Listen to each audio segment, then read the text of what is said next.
is officially holiday season. And if you're like me, you're feeling it. Oh, so cute. It can be really hard to stay productive during the holiday season because there are so many things going on at once, and you might feel overwhelmed with trying to get your holiday plans ready, plan for 2025, work, and still find peace. So that's what this video is about, how to stay productive during the holiday seasons and keep your peace, most importantly. Let's get into it. Tip number 1 is not to believe the Q4 hype. You do not need to be extremely busy and overwhelmed. It's just not the case. You need to set boundaries. I know it's super tempting to overcommit during the holidays, especially with myself. Like, I find I barely see people all year because I'm antisocial, overworked, trying to manage my schedule, all of these things. And so I kind of leave it to the holidays to see all the people that I've been meaning to see all year. And it can really easily fill up my calendar to the point where I have no downtime. This is you, I get it. But it's really essential to carve out time for work, relaxation, friends, and family. Here's how you're gonna do it. First, let's start with the work boundaries. To set your work boundaries, you need to set your specific working hours and know when your day starts and stops, so that way when it ends, you're done. For me, that's like a 7 a.m. to 3:30 p.m. That's my standard work day. I'm an early bird. I need to get on early so that I can get off early because daylight savings time, it's dark as hell at 5 p.m. and I need to have some light at the end of my day so that I don't fall into a deep dark hole of depression. Although I will say the seasonal depression is here.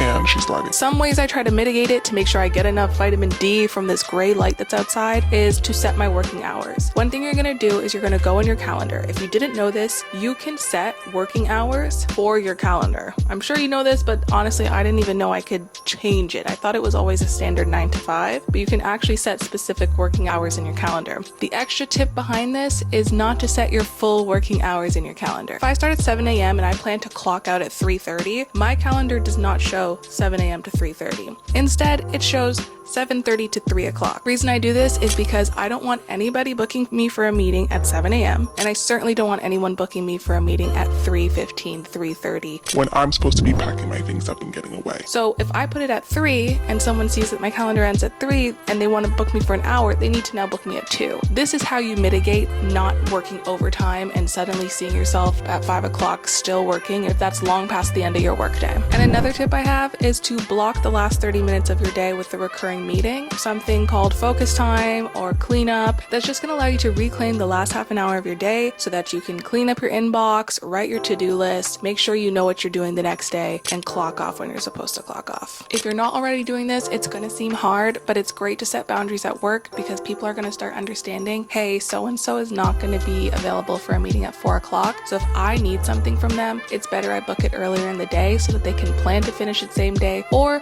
scope out their week so that they can fit it in sometime during the week to get it done. If somebody's making you feel like you have to work around the clock, this is the best way to subtly tell them, that's not who I am anymore. Trust me, you're gonna feel more productive and refreshed when you're not constantly thinking about work when you should be enjoying the holiday festivities. All right, tip number 2 is to rate your priorities. With the holiday season in full swing, it's really easy to feel overwhelmed. We've got gift shopping to do, we've got family events to go to, we've got work to complete, and we've got our own body and everyday tasks like cleaning and chores and cooking meals every day that we need to complete on a daily basis. Super overwhelming, and it's super easy to get into that paralysis mode where you just can't do anything because you're so overwhelmed. Rating your priorities is really good because it helps remind you that while you can do anything you want, you can't do everything you want. Love that saying. It keeps me grounded a lot of the times. So it's really important to prioritize and make sure that you're spending your energy on the tasks that are going to give you the biggest reward. Sometimes, even though it bugs you that there's a little bit of dust in the corner of the windowsill, it's not going to help you in the long run if you've got more pressing tasks that need to get done. If you're unsure how to prioritize, one thing you can use is the Eisenhower matrix. So essentially, get your tasks written down on a piece of paper, and on a separate side, you can draw a chart. Your goal is to divide the task into 4 categories: urgent and important, important but not urgent, urgent but not important, and neither urgent nor important. This is going to help you to focus on what really matters and help you avoid getting lost in the chaos. Once you've got your tasks prioritized, you're going to need the mental energy and clarity to power through them. Something I've been focusing on after getting COVID twice within the span of a month, insane, is really my body and what I put in it, what I put on it, how I take care of it. Eating the fruits, cooking at home, hiring a personal trainer, getting lots of rest. I'm talking 10 hours, not the 8 hours that the men's studies told us we were supposed to get. These are all things I'm doing to get my body in the prime shape so that I can have the energy to tackle the tasks in front of me. Being someone who doesn't drink coffee due to my own little heart issues, I've been looking at natural ways for me to tap into that energy and focus that I'm looking for, and I have found that in this cute little bottle right here. There is a bunch of ingredients that have research-backed evidence on their ability to reduce stress, improve mental clarity, and provide natural energy. I like it because they don't sell any quick fix miracle one shot and you're gonna be great. Some of the ingredients in here I think take up to 4 days to reach their full effect, and that's what I'm looking for because I don't want the highs and lows that you get from drinking coffee and then further crashing from having a sugar high from drinking one of those energy drinks. I want something that's going to be gradual, that's going to stick with me for a long time, and that's not going to mess with my hormones, my sleep pattern, and all of those things. Even if you do drink coffee, this isn't meant to replace it. It's just meant to be an addition to your routine already. So when Magic Mind reached out to me to try their 7-day challenge, I was super excited because this is just very in line with what I've been looking for. It was a weird flavor at first because I've never tasted anything like it, but by day 3, I'm obsessed with it. I love this shot. If you're someone who needs to mask the flavor, you can make your own drinks with this. I just drink it straight out the shot because I like it. I was really scared when I tried this because I was on my period when I started using this for the 7-day challenge. Put it this way, I've got a semi-decent attention span, not that great attention span on a regular day. When I'm on my period, a girl can't pay attention for more than 2 minutes. I'm getting up, I'm moving around, I'm overwhelmed, I'm manic, I crash, I have to sleep for 10 hours, then I gotta work. Like, I basically plan my month at work around the fact that there's going to be 1 week to screw it up for me and then it's going to put me behind in all my tasks. So I just try to mitigate around that. That's how bad my period is. So I was worried when I tried this what effects it was going to really have because I felt like I was already trying it at a disadvantage.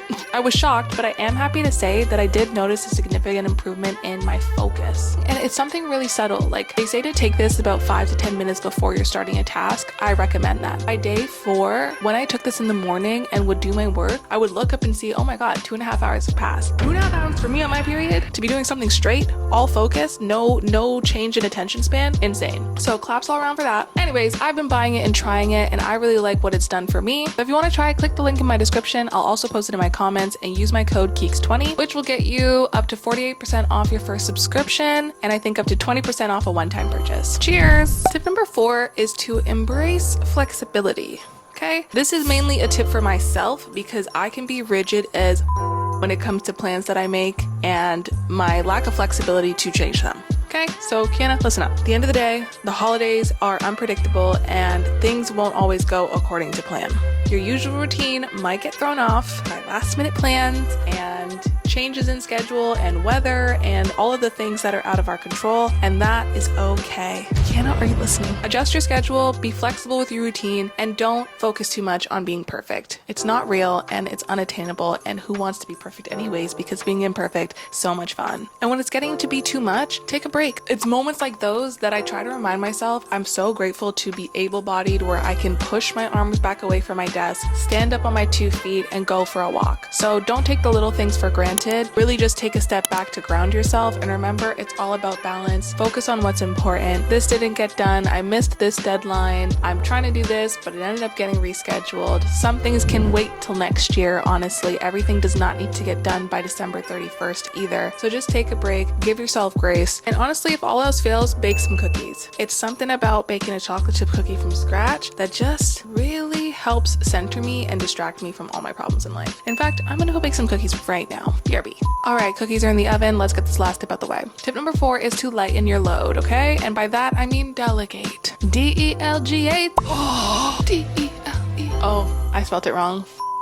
Cut the camera. I really thought I ate. That was terrible. During the holidays, it can feel like you have to do everything. I feel this way very much so. 1, because I like doing things on my own. I like learning something new. But secondly, I obviously have deep-rooted trust issues, which make me feel like I'm the only one who can get something done right and on time. And so I put a lot of things on my plate. Productivity is not doing everything. It's doing the important things that are going to give you the ROI, which means return on investment, that you're looking for. You know, that dusty piece of paper that sat on the windowsill, cleaning that up and doing a deep clean of the windowsill probably doesn't have the biggest ROI unless you're like selling your place right now. But hey, maybe spending some time and doing a financial plan for 2025 or writing down your goals and how you're going to achieve them, that's going to have a bigger return on investment for you. So one of the best ways to stay productive, because of course the dusty windowsill still needs to get cleaned, is to delegate tasks. So that could be asking a friend or family to help out with something in the way of holiday prep, or maybe organizing something that you know is just going to be very overwhelming for you to do by yourself. In your personal life, there may be things that you can outsource. For example, and I'm very grateful to say this because I have,